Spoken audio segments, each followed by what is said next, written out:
안녕하세요. 박용식 심원 신부입니다. 오늘도 제가 쓴 책 예수님 흉내내기를 읽어드리겠습니다. 오늘은 예수님 흉내내기 책 41면 친정어머니를 미워하다니에 대한 이야기입니다. 시어머니를 미워하는 며느리는 많아도 친정어머니를 미워하는 딸은 많지 않습니다. 친정어머니를 지독하게 미워하는 한 50대 자매가 있었습니다.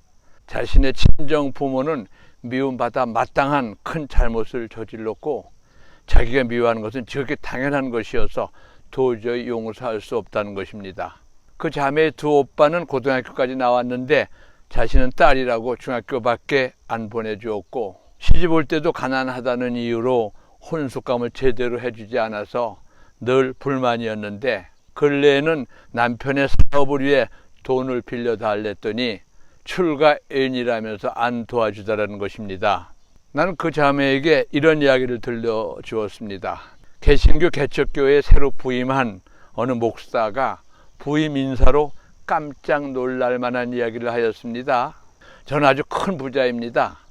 저의 재산이 너무 많아서 얼마나 되는지 정확하게 알 수 없지만 최소한으로 잡아도 3,500억 원 정도는 됩니다. 저는 그래서 늘 하느님께 감사드리고 있습니다. 이 말을 듣고 눈이 휘둥그레진 신자들에게 말을 이어갔습니다. 제 재산은 두 아들과 한 명의 딸과 제 아내입니다. 아들과 딸에게는 1,000억 원씩 값을 매겼고 아내에게는 500억 원의 값을 매겨 합계가 3,500억 원입니다. 왜 아내의 값을 자식의 절반밖에 안 매겼는지는 모르겠지만 어차피 사람의 가치를 돈으로 따질 수는 없으니까 500억이나 1,000억이나 우리 서민들에게는 무한한 값인 것입니다. 10억 원을 받고 눈 하나를 팔 사람은 없습니다. 100억 원을 준다고 해도 코와 귀를 팔진 않습니다. 1,000억 원을 준다고 해도 목숨을 팔 사람은 없습니다. 인간의 생명은 1,000억 원보다 1,000억 원의 1,000억 배보다 더 값집니다. 자매님은 1,000억 원보다 더한 생명을 부모한테 받았는데 공짜로 받았습니다. 자식을 낳아서 기른 공을 돈으로 계산할 수 없다는 것을 자매님도 자식을 낳고 키워봤으니 잘 알 것 아닙니까? 자매님의 부모님은 자매님을 낳아서 길렀습니다.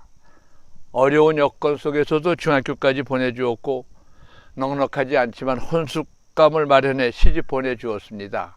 이 모든 것을 돈으로 계산할 수 없습니다. 만일 돈으로 계산한다면 자매님은 부모한테 수천억 원 이상을 거저받은 것입니다. 수천억 원보다 더한 것을 주신 부모님께 그까지 몇십만 원짜리 혼숙감 덜 해주었다고, 그까지 몇천만 원의 사업 자금 안 대준다고 부모님을 미워합니까? 당치도 않은 소리입니다. 몇천억 원을 받은 것은 감사하지 않으면서 몇천만 원 못 받았다고 미워하는 것이 말이 됩니까? 생각을 다시 해보세요. 생각을 바꾸세요. 난 일장연설을 하며 야단을 쳐보냈습니다. 다른 종류의 고통에 대해서 면담할 때는 조용히 들어주고 공감하며 같이 아파합니다. 그러나 부모의 은혜를 몰라보는 사람들에게는 야단을 칩니다. 부모의 은혜를 모르고 부모의 공로를 과소평가하는 사람들을 볼 때 속이 상합니다. 젊은이들이 부모의 은혜를 모르고 불효하는 것만 해도 속상한데 50이 넘은 중년 세대까지 이렇다니, 더구나 자신도 자식을 낳아 기른 어머니이면서 자신의 부모 마음을 이렇게도 몰라주다니 은근히 화가 났던 것입니다. 부모의 은혜는 하느님의 은혜 다음으로 큽니다. 그래서 어떤 여건에서도 어떤 처지에서도 부모를 존경하며 감사해야 합니다.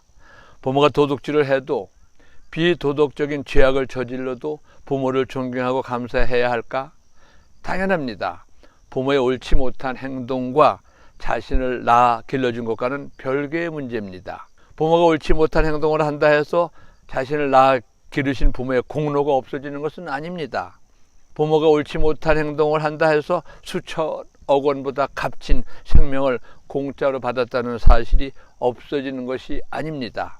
부모가 비록 지금 자신에게 아무런 도움이 되지 못한다고 해도 귀한 생명을 주시고 길러주신 공이 없어지는 것이 아닙니다. 부모에게 의식주를 제공하고 약간의 용돈을 드린다고 해서 천억 원 가치 이상의 생명을 받은 빚을 다 갚는 것은 아닙니다.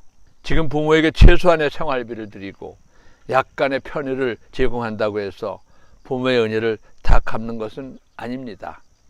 자식은 죽었다 깨어나도 부모의 은혜를 다 갚을 수가 없습니다. 아니 10분의 1도 100분의 1도 갚을 수 없습니다. 부모에게 받은 것이 10이라면 하나를 갚기도 어렵습니다. 하나를 갚았으면 9을 떼어먹는 것입니다. 그러면 자식은 부모의 공로를 떼어먹기만 하는가? 그렇진 않습니다. 떼어먹은 9을 자기 자식에게 띠킵니다. 자기 자식이 9을 떼어먹으니까 결국은 본전이 되는 것입니다. 이렇게 볼 때 신부수녀들은 자식이 없으니까 떼어먹힐 일이 없고 떼어먹을 부모만 있으니 부모에게 가장 많은 빚을 진 사람들입니다. 세상의 모든 자식들은 자신의 부모에게 큰 사랑의 빚을 지고 있습니다. 이 빚을 갚는 길은 부모의 공로를 인정하고 부모에게 감사하는 일입니다. 세상의 모든 자녀들은 어떠한 처지에서든지 부모에게 감사해야 합니다. 하느님께서도 집회서 3장 8절에서 말과 행동으로 내 아버지를 공경하여라 라는 말씀과 함께 부모에게 사랑으로 보답하고 효도하라고 말씀하셨습니다. 부모님을 더 사랑해야 합니다. 부모님을 더 효도해야 합니다. 감사합니다.